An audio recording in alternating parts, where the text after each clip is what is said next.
आरोग्य जागृती।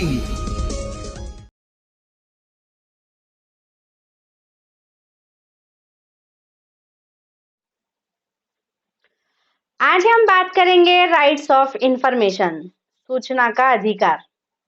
आप, मुझे, हम सबको ये अधिकार है कि हम किसी भी सरकारी ऑफिस, हॉस्पिटल, कार्यालय में जाकर उस अधिकारी की मालूमात हासिल कर सकते हैं। 2005 के अधिनियम कायदे के हिसाब से हमें यह अधिकार है कि हम किसी भी हॉस्पिटल, कार्यालय या ऑफिस में जाकर वहां से अपना सूचना का अधिकार ले सकते हैं। इस अधिकार के वजह से कई सारे भ्रष्टाचारियों के भ्रष्टाचार सामने आए, कई लोगों की पोलें खुली। पहले कई दिन इस कायदे का अच्छा इस्तेमाल हुआ, लेकिन कुछ दिन के बाद कुछ लोगों ने इस कायदे का गलत इस्तेमाल करना शुरू कर दिया। कुछ लोगों के वजह से जो लोग हक पे अपना सूचना का अधिकार मांग रहे थे, उन्हें भी खाली हाथ लौटना पड़ रहा है, क्योंकि पुलिस आयुक्त ने इस कायदे पर पाबंदी लगा दी। जो शख्स जो डिपार्टमेंट की मालूमात हासिल करने के लिए आएगा, तो उस शख्स का उस डिपार्टमेंट से कुछ लेना देना है या नहीं, ये देखा जाने लगा। क्योंकि इन कुछ गलत लोगों के वजह से सच्चाई सामने लाने के लिए सूचना का अधिकार मांगे जाने वाले लोगों को भी खाली हाथ लौटना पड़ रहा है। लेकिन पुलिस आयुक्त को इस बात पे ध्यान देना चाहिए कि अगर कोई शख्स किसी की सच्चाई सामने लाने के लिए या किसी हक पर दुनिया वालों के सामने सच्चाई लाने के लिए या किसी गलत डिपार्टमेंट की सच्चाई दुनिया वालों को बताने के लिए अगर अपना सूचना का अधिकार मांग रहा है, तो आयुक्त साहब को ये चाहिए कि उन्हें ये मालूमात देना चाहिए।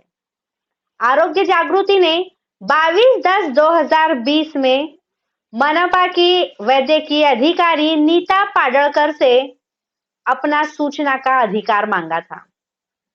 आरोग्य जागृति ने नीता पाडळकर से यह मालूमात मांगी थी कि औरंगाबाद शहर में कितने कोविड सेंटर है, उसे खोलने के लिए कितना खर्चा आया है, उस कोविड सेंटर के जो पेशेंट थे उनके खाने पर और उनके दवाइयों पर कितना खर्चा आ रहा है।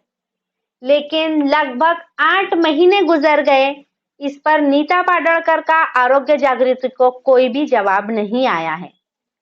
आरोग्य जागृति की टीम यहीं पर खामोश नहीं बैठी। अपना सूचना का अधिकार लेने के लिए आरोग्य जागृति ने वापस से अपील अधिकारी के पास जाकर अपनी बात रखी कि हमें हमारा सूचना का अधिकार चाहिए। हैरत की बात तो देखिए दोस्तों, 4 महीने हो गए हैं, अपील अधिकारी के कार्यालय से भी आरोग्य जागृति को कोई भी जवाब नहीं आया है। इसका मतलब यह है कि औरंगाबाद में सूचना का अधिकार मांगने वालों का पागलों में समावेश हो चुका है। उन्हें जवाब देने के लिए औरंगाबाद शहर में कोई भी नहीं है। इसका मतलब तो यह है, भ्रष्टाचारी आइए, भ्रष्टाचार कीजिए, आपको ना कोई रोकने वाला है, ना आपकी काली करतूतों का काला चिट्ठा ना कोई पूछेगा, और ना ही हम वरिष्ठ अधिकारी आपकी काली करतूतें दुनिया वालों के सामने आने देंगे। खुलकर भ्रष्टाचार कीजिए, अपना ही देश है। आपके साथ भी अगर ऐसा ही कोई वाकया हुआ है, तो आरोग्य जागृति की तरफ से अपील करते हैं, आरोग्य जागृति आपसे ये अपील करती है कि आइए, हमसे मिलिए, आप और हम मिलकर अपने सूचना के अधिकार के लिए लड़ेंगे।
एजे न्यूज़ को सब्सक्राइब करें और अगले वीडियो के लिए बेल आइकन दबाएं।